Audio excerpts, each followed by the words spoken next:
Hello, Jimjamatic here. Welcome to Robot Wars Extreme Reviews, and we're doing episode 13 today.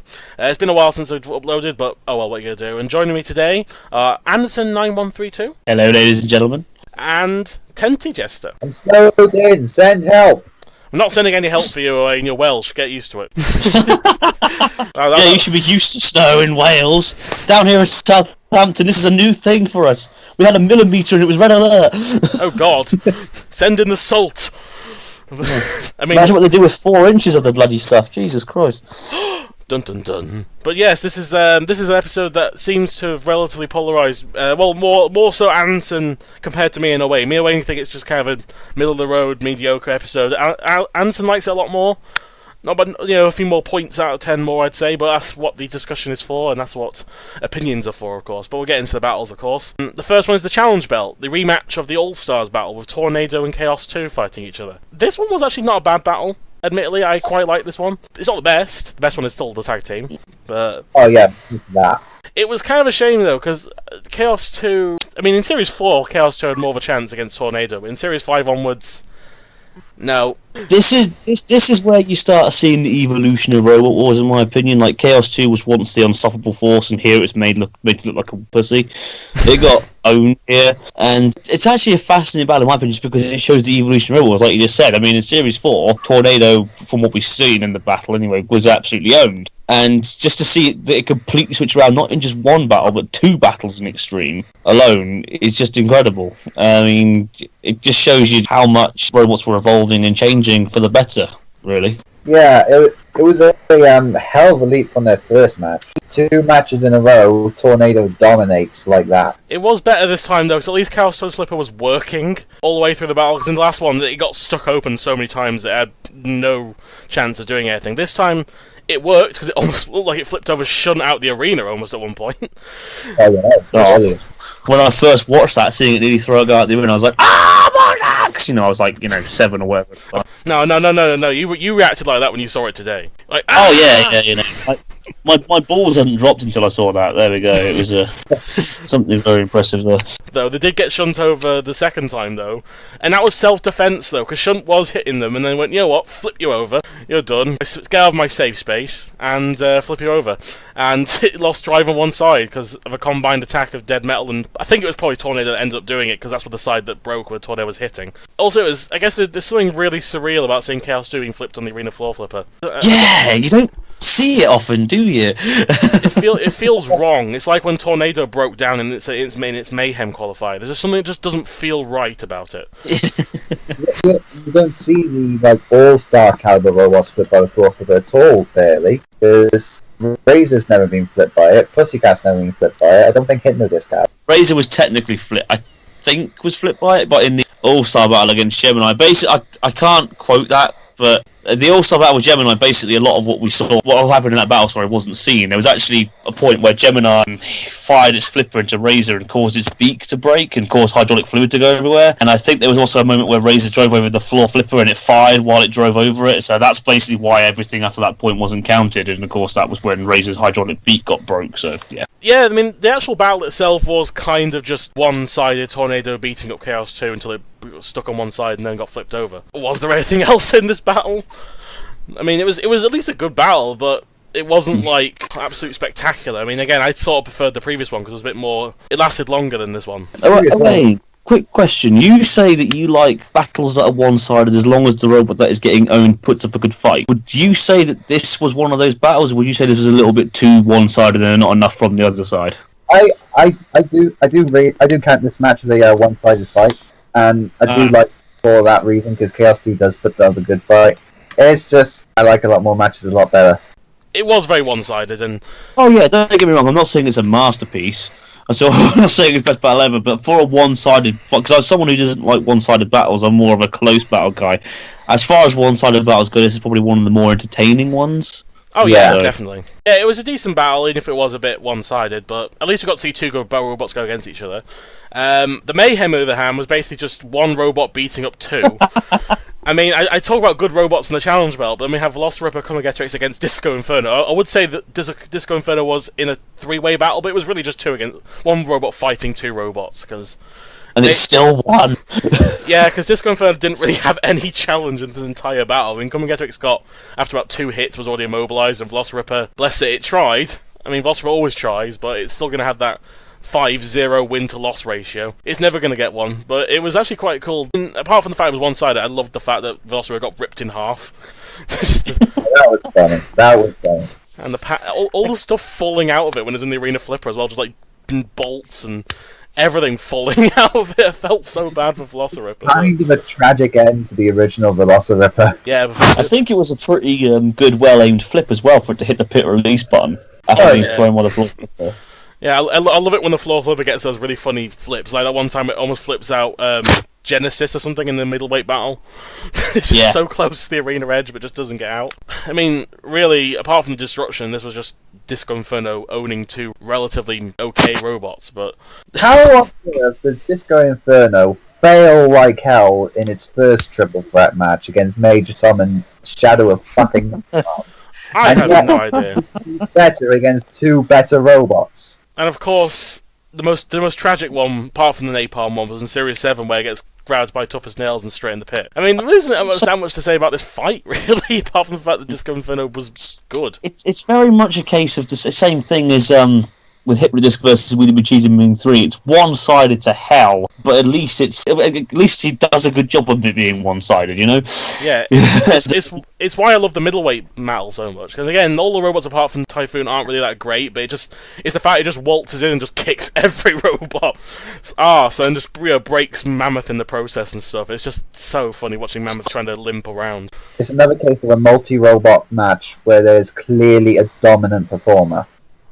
Like, as you mentioned, Hypnodisc, Wheelie Big Cheese, and Ming 3. Hypnodisc was the dominant performer. In Gemini Spider versus Napalm, Napalm was the dominant performer. Somehow. Oh, hearing that made my ears bleed, man. This was a fun battle. It was entertaining, and Right Robot won. Disco-Inferno finally got some cred back after Series 4, which was nice to see. He ripped the rest of his face off.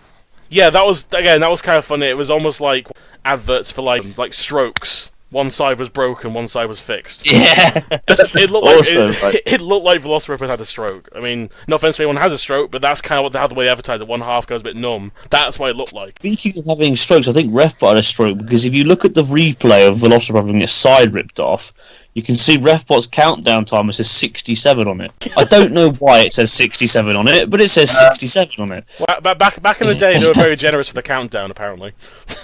Yeah, because it's Velociriptor, I'll give you to 100, mate. Because you're Velociriptor, I'll give you to 100. I'll give you a full minute to get back. Come on, we've got to let it win one battle. Come on, and it still doesn't win a battle. I mean, I mentioned this before last time Velociriptor was in the series in Series 4, but really, Velociriptor's only highlight was the very first time it appeared, and that was all it did ever. That amazing goal. It was an amazing goal. Did bugger all until he made Ironside in Series 8. So that is pretty much their lineage. And I love the team. I like Ironside, but that's really all they've did up until that point. Disco-Inferno managed to get a really good win there, and I'm so happy for it because if Series 4 had always been the Disco-Inferno, I would have been very disappointed. Now we have a lineup for the Annihilator. Oh wait, no we don't, because Atomic and Bulldog Breed fucking died. Wah, wah. On the one hand, we managed to get Nightmare. Not too bad. On the Spirit of Nightmare. Other side, Hippopotamus. Yeah! We can talk. At least he went out first. That's the only consolation. At least he went out first. And to be fair, at least it went out in style by getting ripped in half by Disco-Inferno. I think that made up for it, I think. It was the only way it should have gone. That is for the next episode, of course. But yeah, Disco-Inferno 1 taking the final place in the Annihilator. Yes, so it is the Wild Card Warriors, and we have Panic Attack versus Axor. Calling this a wild card seems a bit bullshit, considering Axor actually appeared in the series, like the Executioner. Yeah, why was Axor even here? No idea. They probably just ran out of people they could have used. I don't know. Well, yeah, but at least the Executioner, right? actually, whilst it appeared in Series 5, it was still a new machine in Series 5. Axor was Iron Ore in Series 4. Axor is one of those, is that really weird kind of middle... Like, here's a Pokemon analogy. You know, like in Pokemon, we have like one Pokemon in the middle that looks completely different to the other two. Like Salamence, Yes. like Shelgon in the middle, it looks nothing like the other two. That's what Axor looks like. Like, Iron Ore's kind of yellow in the wedge. Fair enough, you see that. Iron Ore, you think, you know, later on with 2.1 and 7 and 6 and all that kind of stuff, you see the sort of resemblance as a wedge that's yellow. This is like a red barrel with an axe and a small lifter at the front. It's so weird looking. In fact, it's a completely different colour. It is not even called Iron Ore, it's called Axor. And again, it's not really a wild card because it actually got past its first round after beating the Granny. Axor is one of those robots that I noticed particularly in its heat, but also in this battle when I'm watching back on it, that I feel it should have been 4-wheel drive and not 2. Because the amount of times that it only has 2 wheels at the front, which I noticed it got flipped over by Panic Attack, and it means it steers a lot round in circles, but doesn't actually go forward very often. It has to kind of steer a lot. It's a very wide turning circle as well. It's like a meter or something stupid like that. Well, technically it's got 0 turning circle, but it has to steer a lot, it has to turn round a lot just to kind of get into position, sort of like how Razor has to. And it has a lot of problems going forwards, which, again, putting to the 2 wheels at the front was a bit... I guess it had to accommodate the 2 weapons. But if Hydra could do it, then I think Axor probably could have done it as well, but... It wasn't a well-designed robot, let's be honest. It's not that bad. I mean, again, I'll take it over the original Iron Ore. It only worked once, and that was because they got rid of the tracks. But this it was battle... it was a cool little robot, but it wasn't anything spectacular. And again, I still don't think it should have got past the first round. But Panic Attack versus Axor, this battle was... It was one of the better wildcard battles, because both robots actually were relatively even matched at some point until Panic Attack got hold of them. It wasn't just like AJ and Stinger, where it was kind of 2 robots banging into each other, or the Executioner just driving in the pit. So it was actually a battle, at least. But, yeah, I mean, the actual battle, it was a good control battle. That's how I describe it. I mean, I'm a fan of control battles, so of course I quite like this one. Of course. I think the like I said, I like it if it's close. I like close battles, back and forth battles, fast-paced battles. And I also like a good bit of control in driving because that's arguably the most important thing is good driving skill. And of course, Kim Davies, because he's a god, and yes, he's Welsh. Damn it, I hate to admit that, but yes, he's a god, and he was able to do some absolutely beautiful driving. Also, botch number 2 for the episode. If you watch a replay, if you watch the bit where Panic Attack's carrying it and presses the pit release button, you'll see the pit raising up out of the floor before it lowers. Which is hilarious, in my opinion. It had a tendency to do that a lot for some reason. Before it would go up and then go down. Any thoughts on this battle, though, Wayne? Well, it was a very basic Panic Attack battle. Evenly matched for the first half of it. Then Panic Attack gets the hook in. Oh, they're not letting go. They're just going to drop her in the pit. That was a lot of Panic Attack's battles for a long period of time. Yeah, Panic Attack basically would just hulk up, wouldn't it? After it would just be like, okay, it's almost like Kim was teasing them, be like, oh, it's a really good close back and forth battle. He's like, yeah, I've had enough. I'm bored now. Oh, up you go. Yep, see you later, bye. I could have beat you like 20 minutes ago, but I thought, fuck it, I'll give you a good little chance, bless you. Yeah, I mean, look at its battle with Smidsy and look at its battle with Tiberius. They're all essentially the same, basically. Barbarous as well.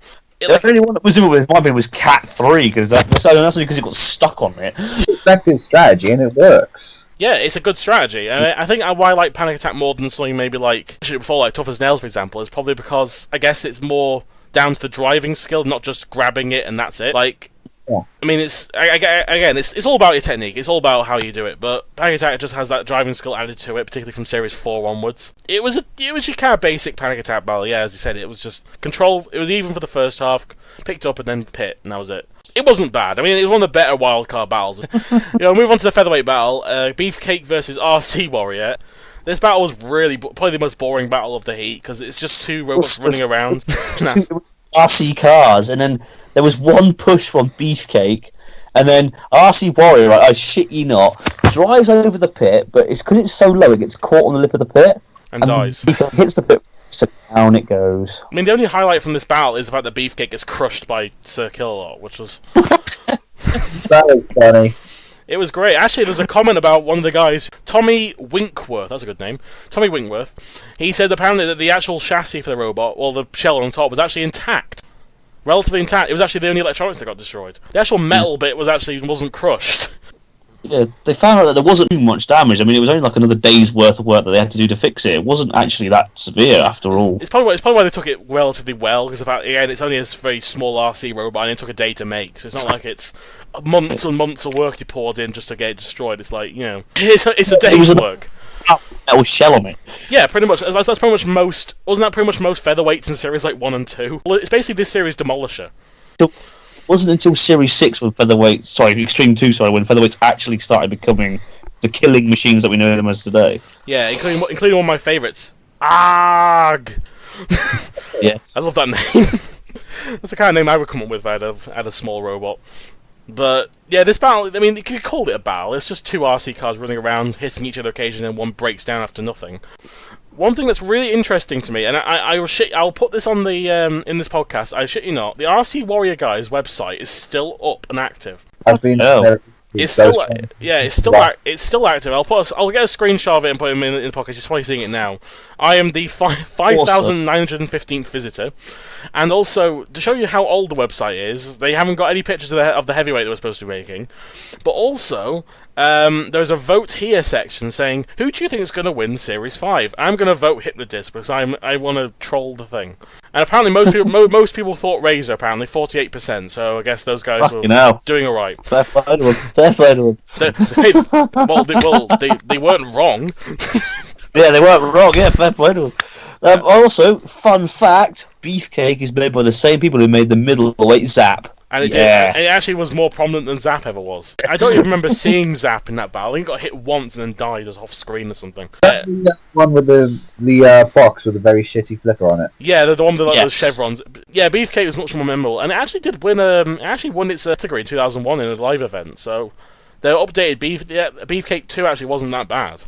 I mean, for the time, you know, all you needed was an RC Warrior, a bit of armor, and maybe some spikes or something, and that's really all you needed for a featherweight. So it was fine. I mean, I like Beefcake, and I don't mind RC Warrior if it's a little bit bland, but it's okay. Dull battle. Yeah, the battle was dull, though. Yeah, the battle was dull. I mean, in the end, when the house rollers have to do the work, there's probably something wrong with the battle. Where the fuck was there tennis balls on top of RC Warrior, though? I don't know. I don't know.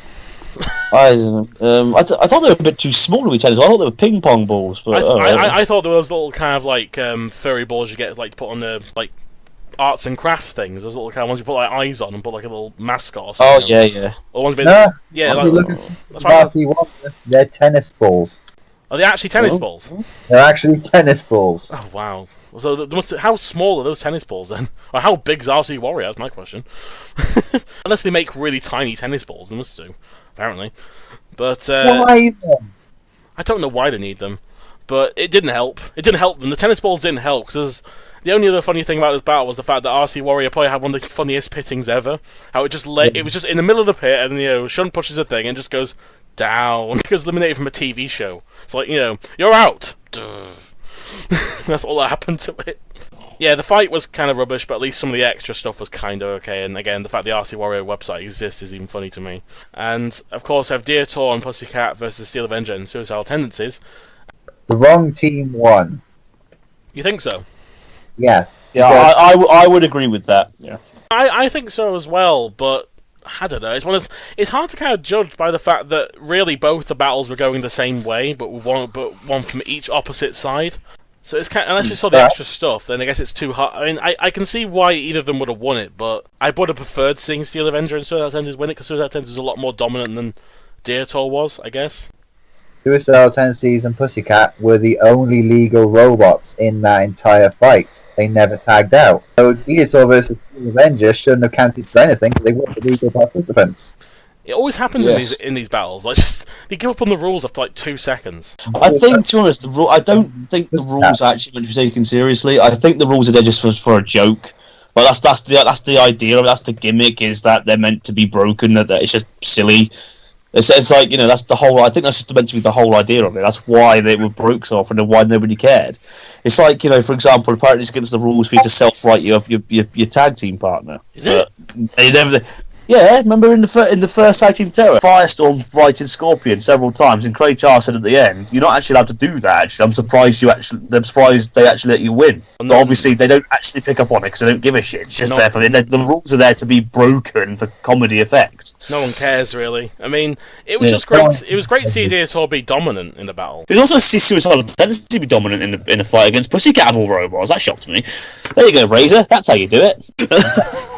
Suicidal tendencies. Those kind of robots are kind of built for Pussycat because really all you have to do is grab a hold of him, and then Pussycat really can't do much. I mean, Razor was supposed to have done that, but that's what Suicidal Tendencies actually did.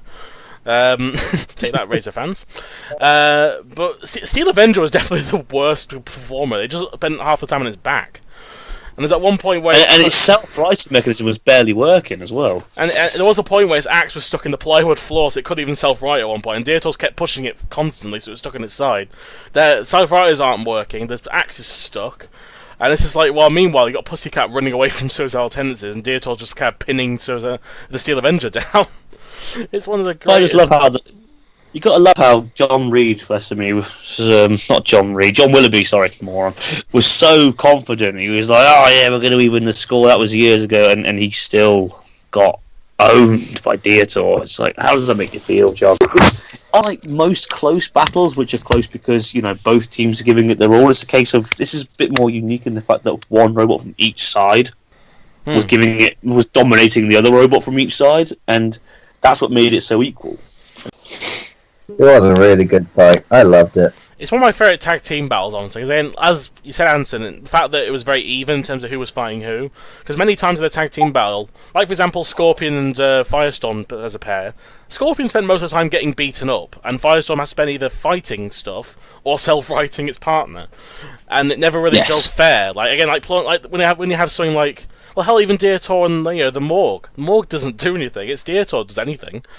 And it feels like they're just kind of wasting the time. So it's the fact that it's nice to see that both sides are kind of evenly matched in this way, because they've both got an opponent they can attack. But whether the right robots won is a different story. Again, it's kind of even in who was fighting who, but I would have probably given it to Suicidal Tendencies, maybe.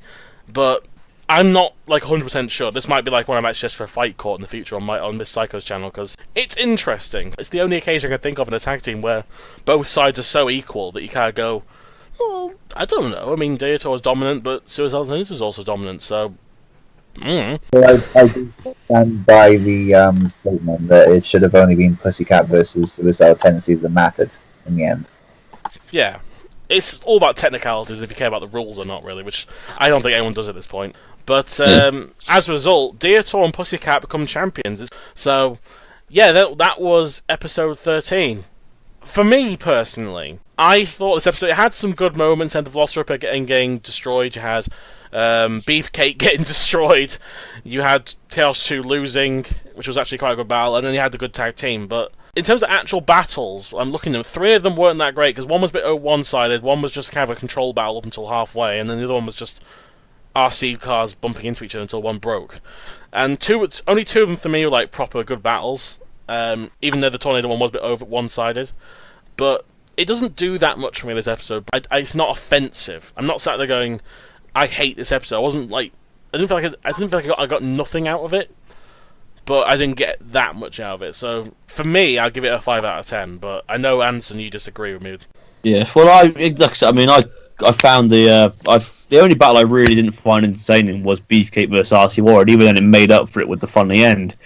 There was a good bit of spectacle in this. I mean, what I'm saying is, I'm not saying that every battle was amazing. It's a case of all, apart from Beefcake versus RC Warrior, all the battles were at least enjoyable.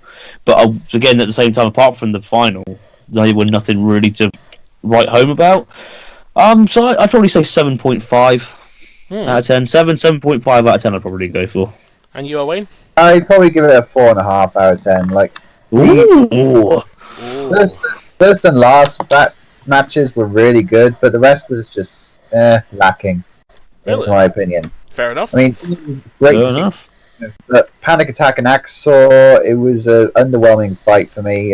Beefcake versus RC Warrior was naff, but the ending was funny. Yeah. Chaos 2 versus Tornado was the worst of the trilogy that they had, but it was still a good fight. And the final was the only real standout match for me. Yeah, that's pretty good summary actually, for me anyway. Yeah, so that was episode 13, and next time we have the second Annihilator. God, it's a good that's a good one. That one. Robot Wars history. But I mean, the robots we have aren't that bad. I mean, we've got some okay ones like Panic Attack, Spirit Nightmare's okay, Steel Avenger's alright, Disco-O-Inferno's good. Really, it's just Napalm and 2 and Fighting Talk are the ones that I don't really care about that much. Well, I just think about this because I'm not in next week's episode, but I just want to talk about this. Will you get a more pathetic sight than Refbot pushing Napalm into the arena sideways? No. I really don't think so. Oh, shit. It was funny, though. It was very funny. It was completely stupid. But, I mean, Yes. this Annihilator was so lacking in battles, they actually had to put a Vengeance battle in. Just to Well, because it was just full of pure carnage. I mean, when robots are dropping like flies because they can't prepare the damage that they've taken in battles, it just shows you how amazing the battles really were. I mean, plus also in my opinion, like especially the first 3 battles, in my opinion, were really exciting. They were really good, back and forth, nice pace. The final was a bit meh, but again, it was a sort of, at least it was an entertaining one-sided fight in the fact that we saw Spirit of Nightmare get absolutely wrecked. That is true. I mean, yeah, but I just want to say, damn you, Hypnodisc, because thanks to you, we didn't get to see Atomical Bulldog breeding an Annihilator. God damn it! It ruined 2 robots basically, and unfortunately, 2 of the better robots as well. But oh well. You know how much I love Atomic, so it hurts even more. Considering that Atomic in Series 5 actually was quite good until Hypnodisc came and went, nope, you're going to die now. But I do not understand why those 2 were in the same battle in the second round. They were both the seeds of the Heat. They should have met in the Heat final. Yeah, I don't know. Blame the Robot Wars guys who made it, I don't know. But I guess there's no point to talk about it too much, Anderson, because you are in the next episode with Sam, actually. So it's been a while since... Oh, am I? Yeah. Cheeky. Yeah, you and Sam are the next one, so that'd be really cool. So, yeah, this was episode 13. Next is the second Annihilator. I am Jimjamatic, signing off. I'm Anderson9132, and I'm going to go eat some food because I'm hungry. Yay. I'm fucking freezing. You dirty Welshman. Oh.